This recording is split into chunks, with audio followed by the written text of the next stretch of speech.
mo ṣe business gan iṣẹ́ film mo kọ́ shop tí mo taṣọ iṣẹ́ film ò jẹ́ ráyè business yẹn because of the love I have for this job. Ẹ wá fẹ́ frustrate me by sponsoring hungry bloggers to be carrying negative news about me. Lórúkọ Jésù bí ẹ̀mí ẹ ṣe wà ní orúkọ Jésù gbogbo nran yín gbogbo nǹkan tẹ́ bẹ̀fùrẹ̀ fún láyé yóò máa di ìbànújẹ́ ni gbogbo nǹkan tó múnú yín dùn máa di ìbànújẹ́ lójú ẹ̀mí yín ni àfi tẹ́ bá jáwọ́ mi bá yín ṣe bígè ṣẹgbọ́n nǹkan tí mo sọ mi ò bá yín ṣe mi bá yín parọ́ mi ò sọ pé máa ń ṣọ nǹkan báyìí mo ti rà tán níbi tẹ́ ti ń sanwó díẹ̀díẹ̀ mi ò bá yín ṣe nǹkan tó wù yín nǹkan tó máa ń wù yín ní kẹ́ gbé sórí mídíà kókó mi but stop taking me in negative news. Stop putting me in negative news against me.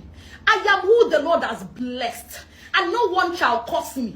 Anyone who curses me shall be cursed from my first to 10th or from his first to 10th generation. Ẹjọ́ mi kúrò. Ẹ̀yin olólùfẹ́ mi bí tẹ́ bá ti rí tán tí ń comment tán tí ń kọ̀ǹkan burúbanújẹ́ pa mi. Ẹ lọ bá mi máa gbé wọn ré, kẹ́ máa bá mi gbé wọn ṣépè. Wípé gbogbo bó ṣe ń bá mi lórúkọ jẹ́. Lórúkọ Jésù, wá bímọ tó máa lórúkọ o. Ṣùgbọ́n orúkọ yẹn ò ní dalẹ̀ fún. Bẹ́ẹ̀ ni mo sọ. Mi ti jẹun lásán yìí. Oúnjẹ àárọ̀ ni mo jẹ. Mi ò dẹ̀ rò pé mo jẹ nǹkan àtàbẹ́yà Fanta ni mo mu láti àárọ̀. Mo wá sọ ní orúkọ Jésù. Gbogbo yín tẹ́ ń bá omi wù mí tó rọlá lórúkọ jẹ́. Tẹ́ jókòó sí ibi ìkọ̀kọ̀. Tẹ́ ń sponsor news so that àwọn èèyàn fi hate mi. Ní orúkọ Jésù. Bí ẹ̀mí ẹ̀ ṣe ń bẹ. Bẹ́ẹ̀ ni mo sọ. Bloggers ẹgbẹ́ mi lórúkọ Jésù. Ẹgbẹ́ mi kẹfúnká. Hungry bloggers. Take my name out of your mouth.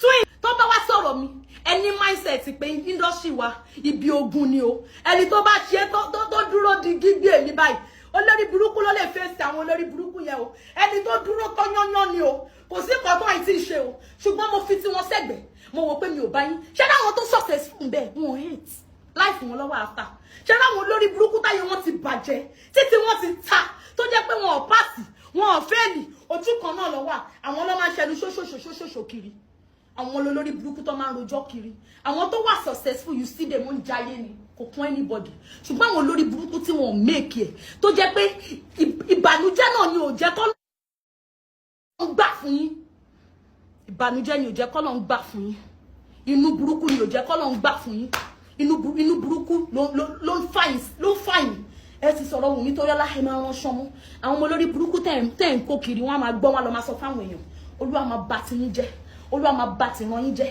lórúkọ Jésù ẹ̀ ní jẹ́ nǹkankan Twins blog mo sọ tẹ́lẹ̀ sínú ayé yín.